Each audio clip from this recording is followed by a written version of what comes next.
La commune de la semaine. La commune de la semaine. La commune de la semaine fait étape à Vitrain. Je suis en compagnie du capitaine du port, Marc. Salut Marc. Oui, bonjour. Marc, on va se tutoyer parce que je crois que c'est une façon de faire quand on est dans un port, n'est-ce pas? En général, on se tutoie, ouais. On n'aime pas trop le bord. Il y en a qui vous voient, mais nous, en général, c'est le tutoiement. Il faut que ça reste convivial. Et donc du coup, j'imagine que tout le monde t'appelle Marc et qu'on laisse mon capitaine de côté.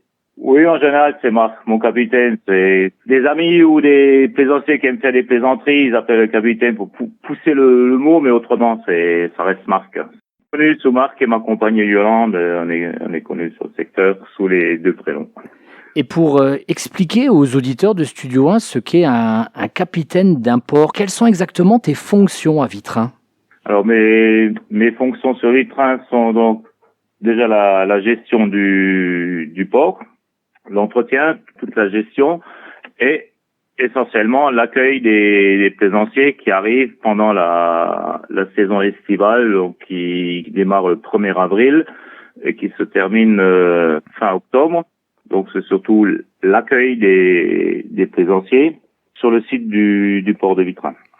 Et toi, tu fais l'accueil, mais pas seulement. Tu assures quasiment le service après-vente, entre guillemets, car tu es sur place avec ta compagne. Tu habites dans le port sur ton bateau pendant plusieurs mois, en fait. Oui, je suis sur mon bateau pendant toute la période estivale, donc de mars à fin octobre. J'aime bien être présent avec les plaisanciers parce qu'on a toujours des échanges à faire le soir quand ils sont, parce que bon, les plaisanciers ils viennent, ils s'installent, beaucoup vont manger et comme on a sur le site juste à côté le restaurant Victoria, donc beaucoup vont manger là-bas, mais bon le repas ne dure pas une éternité et on aime bien se rassembler le soir et discuter sur les navigations, sur ce qu'on a pu voir, sur les problèmes qu'on a eus, sur les belles choses qu'on a pu voir en cours de route, sur toute la navigation, quoi. En général, les plaisanciers qui viennent à Vitrain sont plutôt des plaisanciers français ou c'est plutôt une clientèle internationale? Alors, c'est une clientèle internationale. Donc, on a beaucoup d'Allemands, parce que bon, on est sur le secteur frontalier allemand. On a beaucoup d'Allemands, mais on a également du Suisse, des Hollandais, des Luxembourgeois, beaucoup d'Européens, des Danois, des Anglais. Après, bon, sur les bateaux qui arrivent de base de location, donc il y a des Américains, on a déjà eu des Néo-Zélandais, on a eu des Tahitiens. Je me rappelle d'ailleurs d'une superbe soirée que j'avais fait avec des Tahitiens et des Maoris aussi qui viennent de l'île Maurice. On a déjà vécu de très très belles choses. Alors, la fréquentation, c'est même international, hein. Et du coup, quand il y a une clientèle qui vient d'endroits aussi lointains, est-ce que les gens racontent leurs aventures? Est-ce que ça permet d'échanger entre marins? On échange entre marins, mais souvent ceux qui viennent de loin, on échange plus de leur vie chez eux. Ouais, l'année dernière, j'avais des Mauriciens qui étaient là, ils étaient restés là 2 jours, ils étaient en location. Alors là, on avait passé une superbe soirée.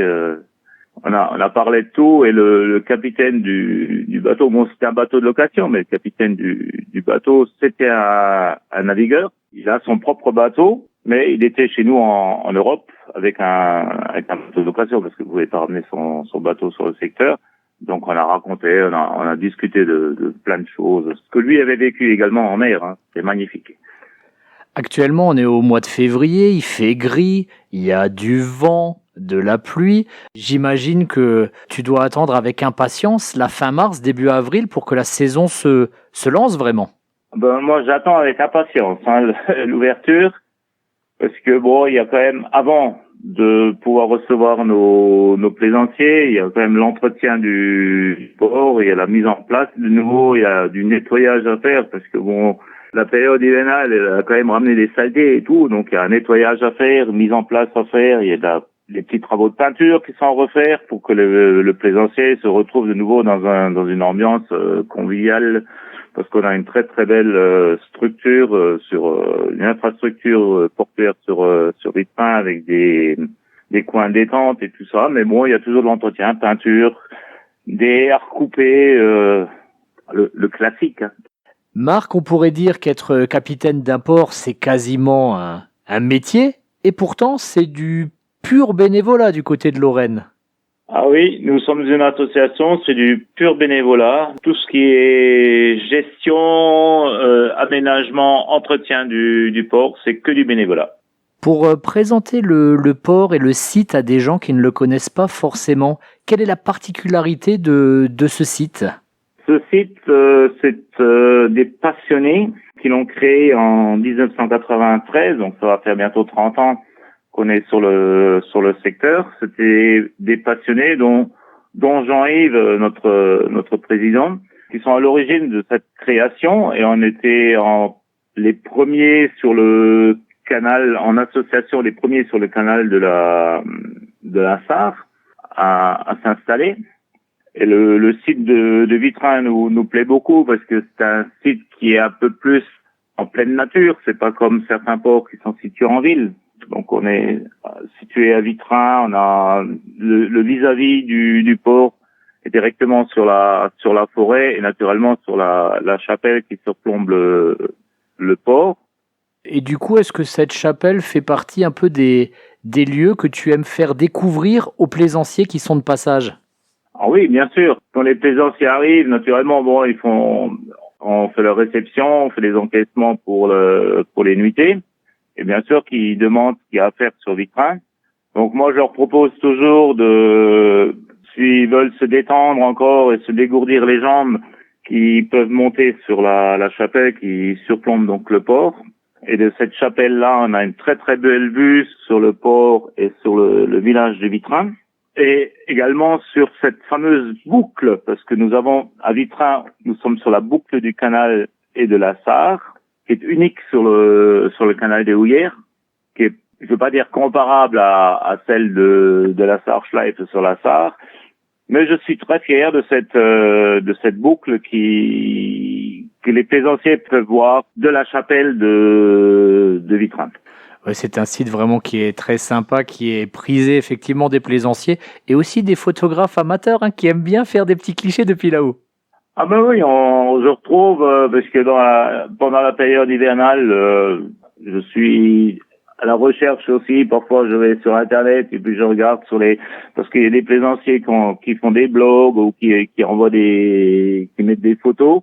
Et souvent, on retrouve des super prises de vue de la chapelle sur le port et sur le village de Vitrain, sur cette fameuse boucle du canal de la Sarre. Il y a aussi toute une partie réglementaire, même si on ne va pas rentrer dans le détail, mais pour naviguer sur le canal, il faut tout de même un permis fluvial, je ne sais pas si c'est comme ça qu'on dit ? Oui, il faut pour les bateaux privés, donc les propriétaires de bateaux privés doivent posséder un permis fluvial. Par contre, les bateaux de location, eux, c'est des bateaux, les moteurs sont bridés, donc c'est des bateaux à la location sans permis. Donc ça, on a possibilité, si on veut, il y a une petite formation théorique avant ou comment ça se passe ? Alors donc, le Club Nautique Lorraine, il organise, ça fait aussi une 30aine d'années que nous organisons des sessions de permis bateau, que ce soit pour le fluvial en eau intérieure, donc qui permet de naviguer sur les canaux et les rivières en France et dans toute l'Europe. Et nous proposons également une formation au permis côtier. Et nous faisons les formations le dimanche matin. Et là, je suis actuellement en préparation pour préparer les sessions pour le mois d'avril et pour le mois de mai. Durant toutes ces années passées au port de Vitrain, quel est ton plus beau souvenir ? Qu'est-ce qui t'a vraiment marqué et que tu gardes dans ta tête pour toujours ? Moi, ce qui m'a le plus marqué, c'est les plaisanciers qui étaient de passage, qui venaient de très très très très loin, où on a pu faire des superbes échanges et dont je suis encore en contact aujourd'hui. Donc, c'est même des plaisanciers qui ont passé une dizaine d'années. Et je suis toujours encore en contact avec eux. Et il y en a même qui sont déjà revenus entre-temps pour me revoir, parce qu'ils ont passé un séjour très très convivial sur Vitrain. Il y a cette fraternité entre les gens sur un bateau ? Oui, il y a cette fraternité. Bon, c'est une passion et ça restera une passion. Une passion, et je vous invite, que vous soyez marin ou pas, à aller découvrir le joli site de Vitrain avec son port, bien sûr, au bord du canal de la Sarre. Merci beaucoup, Marc. De rien.